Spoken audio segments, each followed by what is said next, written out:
बढ़ते एक कहानी की तरफ बढ़ते हैं दोस्तों। गौतम बुद्ध की कहानी। असल में हम आपको बताएंगे कि आखिर इस संसार में सुखी कौन है, इस संसार में सुखी कैसे इंसान होते हैं। चलिए दोस्तों शुरू करते हैं। एक दूसरे को देखकर यह सोचते हैं कि हमसे सुखी तो वह है, उसके पास तो घर है, परिवार है, वह कितना खुश है, और मेरे पास तो सिर्फ दुख है। आखिरकार असल जिंदगी में सुखी कौन है, आइए इसे एक छोटी सी कहानी के माध्यम से समझते हैं। नमस्कार दोस्तों, बहुत समय पहले की बात है। एक भिखारी गांव में भीख मांगने के लिए जाता था। भिखारी भीख मांगते मांगते किसान के दरवाजे पर पहुंच जाता था। वह भिखारी किसान के घर पर दरवाजा खटखटाता आता, लेकिन अंदर से कोई आवाज नहीं आती। दरवाजा खुला होने के कारण वह अंदर की ओर झांकता, यह देखने के लिए कोई घर पर है या नहीं। वह देखता कि किसान उसका पूरा परिवार एक साथ बैठकर बात कर रहे हैं, सच्चे किसान के साथ लिपटे हुए खेल रहे हैं। भिखारी को लगा कि शायद किसी ने मेरी बात पर ध्यान नहीं दिया, इसलिए उसने फिर से आवाज लगाई। जब उसने दूसरी बार आवाज लगाई तो किसान की पत्नी ने सुना और उसके बाद कुछ अनाज लेकर घर से बाहर आई और उसे भीख दे दी। इसके बाद वह भिखारी वहां से चला गया और कुछ आगे चलकर वह सोचने लगा कि कितना खुशहाल परिवार है, कितने सुखी है यह लोग। परिवार में 2 बच्चे हैं और वे बच्चे पिता के साथ खेल रहे हैं। सब कुछ देखकर कितना अच्छा लग रहा था। काश मेरा भी परिवार होता। और किसान का परिवार कितना खुश है। और एक मुझे देखो, दिन भर भीख मांगना पड़ता है, फिर घर आकर खुद से खाना बनाना पड़ता है, और मुझे कितनी परेशानी होती है। इसके बाद वह भिखारी अपने घर रास्ते निकल गया और किसान के परिवार ने खाना खाया। और खाना खाने के बाद किसान अपनी पत्नी को कहने लगा कि घर खर्च के लिए पैसे नहीं है, बड़ी परेशानियां हैं, साहूकार से 1000 रुपये उधार लेना पड़ेगा, पता नहीं वह देगा या नहीं। किसान की पत्नी ने उसे धैर्य रखने के लिए कहा और बोली, आप जाओ, आपको साहूकार पैसे दे देगा। किसान गांव में एक सेठ के पास गया जिसके पास कपड़े की दुकान थी। वह ब्याज पर लोगों को पैसे दे देता था। किसान ने सेठ से 1000 रुपये मांगे। जब सेठ किसान को पैसा दे रहा था तो उसने देखा कि वहाँ पैसे का हिसाब लगा हुआ है। किसान जब वहाँ से निकला तो वह सोच रहा था कि साहूकार कितना खुश है, मैं कहाँ 500 या 1000 रुपये के लिए घबरा रहा हूँ, परेशान हो रहा हूँ, और सेठ के पास 200 हज 3 हज का हिसाब चल रहा है, कितना यह सोच सोच के घर चलाता है। सेठ की गांव में छोटी सी कपड़े की दुकान थी। गांव में कपड़े लेने के लिए शहर जाना पड़ता था। वह शहर के एक बड़े से कपड़े लाता था। और अगले दिन वह सेठ शहर पहुंचा और वहां जो बड़े दुकान के सेठ जी थे उसने मुलाकात की और उनसे सेठ से कहा कि कपड़ा खरीदना है। बड़े सेठ के पास उसका एक कर्मचारी संदेश आ रहा था कि 1 लाख का फायदा होगा, 2 लाख का फायदा होगा। कोलकाता में माल पहुंच गया, बम्बई में हो गया, यह सब उसको देखने को मिला। जब गांव का सेठ वहां से निकला तो वह सोचने लगा, अब हमने आपको इस गांव का सबसे बड़ा सेठ मानकर बैठे हैं और 5000 10,000 में खेल रहे हैं, यहाँ तो लाखों का फायदा हो रहा है। यह सोचते सोचते सेठ कपड़े के लेकर गांव के लिए रवाना हो गया। इसके बाद सेठ बड़े सेठ घर पहुंचा। नौकर आया और बोला, एक उतारा है मालिक, 7 लाख का घाटा हो गया है। सेठ जी का दिमाग ठनक गया। तभी दूसरा नौकर आया और बोला, आज आपको दावत में जाना है, आपने जो राय बहादुर साहब उनके यहाँ दावत है, लाड साहब आने वाले हैं, आप तैयार हो जाइए। अपने मोटर गाड़ी ला दी है। सेठ जी दुखी मन से तैयार हुआ और गाड़ी में बैठ गए और कुछ देर के बाद सेठ जी राय बहादुर के घर पहुंच गए। वहां दावत सजी हुई थी, बड़े बड़े सेठ आए हुए थे। सेठ जी के लिए तो बैठने का तक की जगह नहीं थी। जैसे जैसे उनको कुर्सी मिली उसके बाद सेठ जी देखने लगे कि कस्टमर आ रहे हैं, कलेक्टर आ रहे हैं, बड़े बड़े अधिकारी साहब आकर मिल रहे हैं। यह सब नज़ारा देखकर सेठ जी ने सोचने लगे कि कहाँ मैं अपने आप को सेठ मानकर बैठा हूँ और कितना खुश हो रहा हूँ। सबसे ज़्यादा तो सुखी है। इनके पास बड़े बड़े अधिकारी आए, चाय पीते हैं, हाथ मिलाते हैं, जलवा तो इनका है। इसके बाद सेठ जी राय बहादुर से मिले और उन्हें तोहफा दिया, खाना खाया, अपने घर के लिए रवाना हो गए।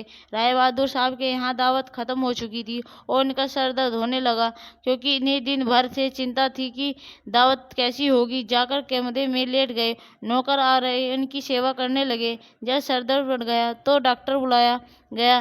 तभी राय बहादुर साहब के पास एक संदेश आया जिससे मालूम चला कि व्यापार में घाटा हो गया है। जब उनका सर दर्द बढ़ गया। राय बहादुर ने अपने नौकर से कहा, क्या जिंदगी है? बड़े बड़े अधिकारी को चाय पिलानी पड़ती है, पार्टी रखनी पड़ती है, यह सब करते हैं, इसीलिए रखनी पड़ती है, दावत रखनी पड़ती है, वरना कौन इतना सर दर्द मोल ले। तभी उन्होंने देखा कि खिचड़ी से एक भिखारी जा रहा था, जो अपने हाथ में डंडा लेकर गाना गा रहा था। राय बहादुर साहब ने नौकरी से कहा, देखो, जिंदगी में खुशी तो यह है, सुखी तो यह है, इसका कोई चिंता नहीं है, ना घाटे की ना फायदे की।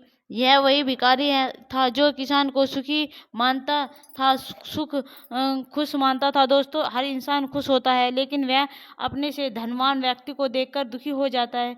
उसे लगता है कि सिर्फ धनवान व्यक्ति ही खुश और सुखी है, लेकिन धनवान होने के अर्थ यह नहीं है कि व्यक्ति सुखी भी है। अगर आप जीवन में सुख और सुखी रहना चाहते हैं तो अपने से धनवान की ओर ना देखें, क्योंकि हो सकता है जो जीवन आप जी रहे हैं वैसा जीवन पाने के लिए भी कुछ लोग तरस रहे होंगे। दोस्तों, दूसरी सीख जो हमें इस कहानी से लेनी चाहिए, जो हमें अपने गांव से रूबरू कराती है, हमारी असलियत दिखाती है कि हमें जैसे है वैसे ही अच्छे हैं। एक छोटे से गांव में एक व्यक्ति रहता था जो पहाड़ से पत्थर तोड़ने का काम करता था। उस व्यक्ति को अपनी जिंदगी से कोई शिकायत नहीं थी। उस पूरे मेहनत और लगन से दिन भर काम करता और शाम को काम खत्म होने के बाद जो पैसा मिलता उसे लेकर अपने घर आता और अपने परिवार वालों के साथ कुछ बात समय व्यतीत करता और फिर चैन से जो सो जाता था। और उसे कई साल बीत गए। हर दिन की तरह वह अपना काम खत्म करके घर वापस जा रहा था। रास्ते में चलते चलते उसके मन में एक ख्याल आया कि यह भी कोई जिंदगी है। मैं सुबह से शाम तक पत्थर तोड़ने का काम करता हूँ और शाम में मुझे थोड़े से पैसे मिलते हैं, जिससे मुश्किल से और मेरे परिवार का गुजारा हो पाता है। और इन लोगों को देखो जो लाखों का फायदा करते हैं और इन्हें कोई परेशानी भी नहीं होती है। एक हम इंसान हैं जो इस तरह की ज़िंदगी जी रहे हैं। शायद आज मुझे से कुछ ऐसी जिससे मुझे जो चाहे वह पूरा हो जाए। वह घर खाना खाया, लेकिन उसका ध्यान खाने की ओर नहीं था। उसके दिमाग में बस एक ही ख्याल था कि काश मुझे भी कोई ऐसी अलौकिक शक्ति मिल जाए जिसमें जो चाहो हासिल कर लूँ। वह इस बात को सोचते सोचते सो गया। फिर नींद आने के बाद उसे एक सपना आया। उसने देखा कि वह रोज की तरह अपना काम खत्म करके घर लौट रहा था। तभी रास्ते में उसे एक बहुत बड़ा घर दिखा। तभी उनके मन में विचार आया, काश यह घर मेरा होता और मैं इसका मालिक होता। और इसका सोचते ही वह उस घर का मालिक बन गया। उसने यकीन ही नहीं हो रहा था कि उसने जो सोचा वह पूरा हो गया, लेकिन उसकी खुशी अधिक देर तक नहीं ठीक पाई। अचानक से एक शोर सुनाई दिया। उसने देखा कि उनके घर के बाहर से एक रैली निकल रही है, जिसमें बीचों बीच एक राजनीति जी है। उसे देखकर वह खड़ा लोग उसके नाम के नारे लगा रहे थे और सब लोग देखने के लिए तड़प रहे थे। तब उसको यह एहसास हुआ कि मैं कितना छोटा हूँ और मेरा तो कोई अस्तित्व ही नहीं है। इसे रोजाना के समक्ष काश में एक राजनेता होता और मेरे पास कितनी क्षमता होती। इतना सोचने की देर थी कि वह राजनेता बन गया। उसके खुशी का ठिकाना नहीं रहा, क्योंकि उसके पास हजारों लोगों की भीड़ थी और वह सब उसको देखने के लिए तरस रहे थे। लेकिन उसकी यह खुशी भी ज़्यादा देर भी नहीं टिक न पाई, क्योंकि धूप बहुत ही तेज थी और रोजाना राजनीति इतनी धूप में खड़े रहने की आदत नहीं थी। उसे चक्कर आया और बेहोश हो गया। फिर उसे एहसास हुआ कि यह राजनेता सबसे ताकतवर नहीं है, यह जो सूरज है यह सबसे ताकतवर है। उसके मन में आया कि काश मैं सूरज होता, मेरे आगे कोई टिक नहीं पाता। उसको इतना सोचने की देर थी और वह सूरज बन गया। वह खुशी से पागल हो गया। पूरी दुनिया को यही रोशन कर रहा था। दुनिया में ऐसा कोई इंसान नहीं था जो उसकी रोशनी को रोक न सके। इसलिए उसकी यह खुशी भी टिक न पाई, क्योंकि कुछ समय के बाद आसमान में काले बादल आ गए और रोशनी को रोक दिया। फिर उसको एहसास हुआ कि कोई है जो मेरी रोशनी को भी रोक सकता है। उसके बाद में यह ख्याल आया कि काश मैं बादल होता और वह बादल बन गया। उसको ऐसा लग रहा था कि वह आसमान में उड़ रहा है और वह चाह जाए जा सकता है। लेकिन वह देर बाद हवा आई और झोंका आया तो उसे उड़ा ले गया। उसे एहसास हुआ कि बादल सूरज की रोशनी को रोक सकता है, लेकिन हवा को नहीं, क्योंकि यह हवा उसे बाहर कर ले गई। फिर उसके मन में यह विचार आया कि काश मैं हवा होता तो, और हवा बन गया। हवा बनने के बाद उसने अपने अंदर एक अलग सी ऊर्जा महसूस की और सोचा कि मैं जिसको चाहूँ उसे उड़ाकर ले जा सकता हूँ। उसको यह विश्वास होने की ही वाला था कि इस दुनिया में सबसे ताकतवर मैं ही हूँ। लेकिन तभी उसके सामने एक पहाड़ आया। उसने पूरी ताकत लगा दी, लेकिन उस पहाड़ को नहीं हिला सका।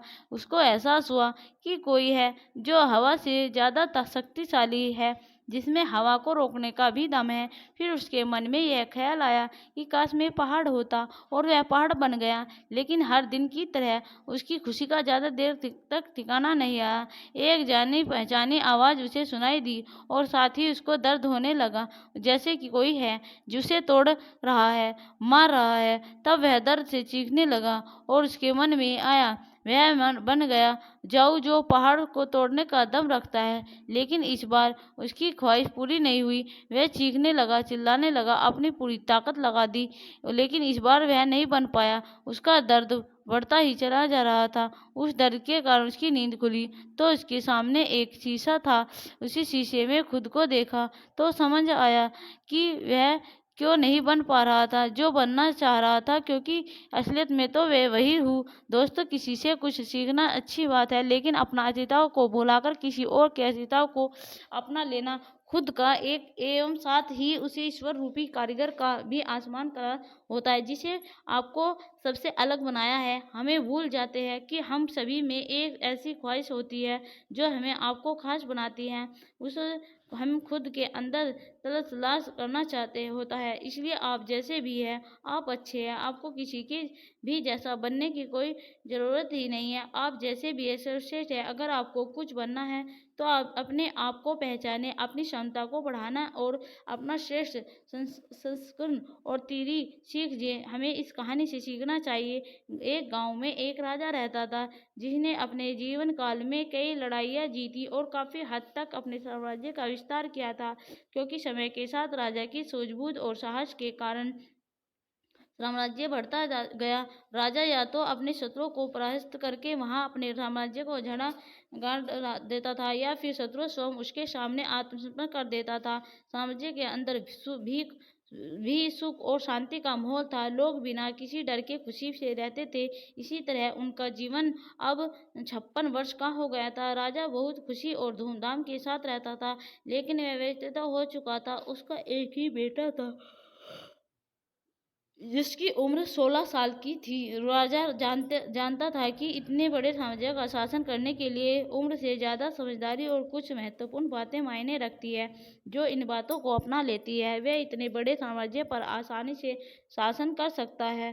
तभी एक दिन राजा ने अपने बेटे को अपने राजकक्ष में बुलाया और कहा कि सुनो बेटा, ऐसा नहीं होता, इससे कोई फर्क नहीं पड़ता कि आप 16 के हैं या 56 साल के। दुनिया आपकी हैसियत के मुताबिक आपकी इज्जत करेगी।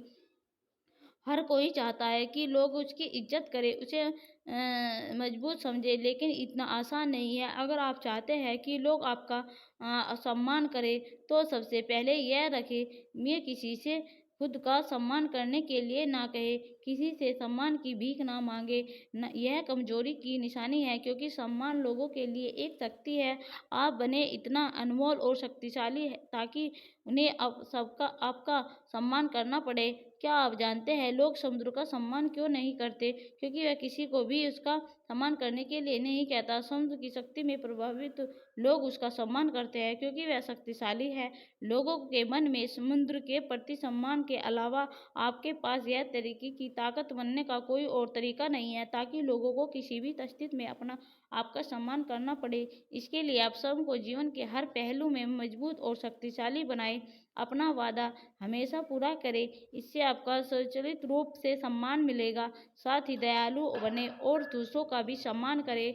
यह याद रखें कि हमेशा दूसरों की से सीखते रहे, कुछ ना कुछ घटित होता रहता है और आप भी कुछ नहीं जान सकते। जीवन की वास्तविकता शिक्षा भी वास्तविकता जीवन से मिलती है। युवा अवस्था में आप जितनी अधिक चुनौतियों का सामना करेंगे, आपका उतना ही अधिक मजबूत बनेंगे।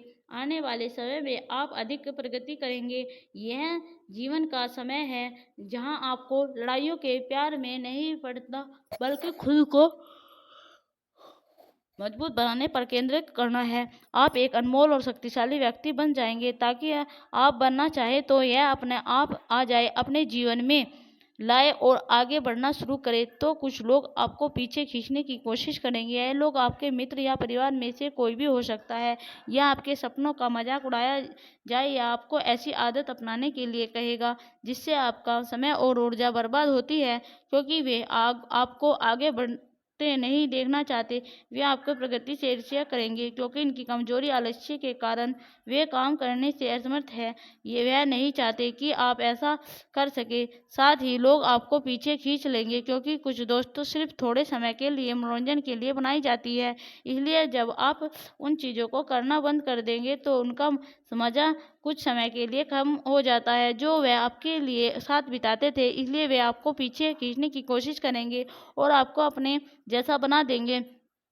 यदि आप सोच रहे हैं कि मुझे इतना त्याग क्या करना चाहिए, जीवन आराम से जीना चाहिए या नहीं, तो प्लीज़ दोस्तों, आपको जीवन को एक जिंदगी और आसान तरीके से जी सकते हैं, और किसी के ऊपर तुम मजाक भी नहीं बनोगे। और हाँ, आपका अपने लक्ष्य का बलिदान देना होगा। यदि आप अपने लक्ष्य के लिए हार नहीं मानेंगे और कुछ समय के लिए मौज मस्ती में फंस जाएंगे, तो जीवन के अंतिम चरण में आपको पछताना पड़ेगा। इसीलिए दोस्तों, राजा ने बेटे से कहा, आगे का जब आप लक्ष्य के लिए काम करना शुरू करेंगे तो आपका ऐसा नए लोग मिलेंगे जो आपको समझेंगे और आपको आगे बढ़ने की में मदद करने के लिए तैयार होंगे। इसलिए उन लोगों को प्राथमिकता देना शुरू कर दो जो आपके मूल्य और लक्ष्यों के साथ सिंक हो। बस उन लोगों से दूर हो जाओ जो आपको रोक रहे हैं, और उनके साथ रहकर आपका भविष्य अदृश्य हो। बुरे लोग आपके परिवार के सदस्य और दोस्त भी बन सकते हैं, इसलिए उनसे दूर रहकर ही प्यार करें और अपना प्यार रखें। लक्ष्य पहले, इनके लिए आपको सफल आदतें बनानी होगी। कई बार आपको दूसरी जगह जाकर रहना पड़ता है, आपको भी अकेलापन महसूस हो सकता है, लेकिन यह बुरा नहीं है। कुछ समय अकेले रहे और अच्छा है, क्योंकि इससे यह समझने में मदद मिलती है कि आप वास्तव में कौन हैं और आप जीवन में क्या हासिल करना चाहते हैं। दोस्तों, यह कहानी हमें सिखाती है कि हर इंसान खुश तो है, लेकिन वह अपने से धनवान व्यक्ति को देखकर दुखी हो जाता है और उसे लगता है कि सिर्फ धनवान व्यक्ति ही खुश है और सुखी है। लेकिन धनवान होने के अर्थ यह नहीं है वह सुखी व्यक्ति सुखी भी है। अगर आप जीवन में खुश और सुखी रहना चाहते हैं तो अपने में धनवान की ओर ना देखें, क्योंकि हो सकता है जो जीवन जी रहे हैं वैसे जीवन पाने के लिए कुछ लोग तरस रहे हो। तो अब आपको जवाब मिल गया होगा कि जीवन में हर इंसान सुखी है जो अपने से ऊंचे धनवान व्यक्ति की ओर नहीं देखता। हमारे अंदर क्या खूबी है, क्या विश्वास है, यह कभी समझ ही नहीं पाते। आज इसको देखो, वह किसी और के जैसा बनना चाहता है, वह किसी और की जिंदगी जीना चाहता है। हर किसी की ज़िंदगी एक अलग ही हैसियत होती है। बस उसको समझने की अपना क्षमता हो, बस पहचानने की ज़रूरत होती है। जिस दिन आप अपनी क्षमता को समझ जाएंगे, उस दिन से आपके अंदर से किसी और के जैसा बनने का या किसी और का जीवन जीने का जिद छोड़ दोगे। वह हमेशा के लिए ख़त्म हो जाएगी और आप अपने जीवन को अच्छे से जी पाएंगे। तो दोस्तों, कैसी लगी आपको यह कहानी? आप हमें कमेंट सेक्शन में ज़रूर बताना, और अच्छी लगी हो तो इस चैनल को सब्सक्राइब और ज़रूर कर लेना। तो चलिए दोस्तों, अब हम कहानी को यहीं पर समाप्त करते हैं। आपको हमारी कहानी कैसी लगी कमेंट में और लाइक ज़रूर करें दोस्तों। प्लीज़ लाइक और सब्सक्राइब ज़रूर कर देना। प्लीज़, धन्यवाद दोस्तों।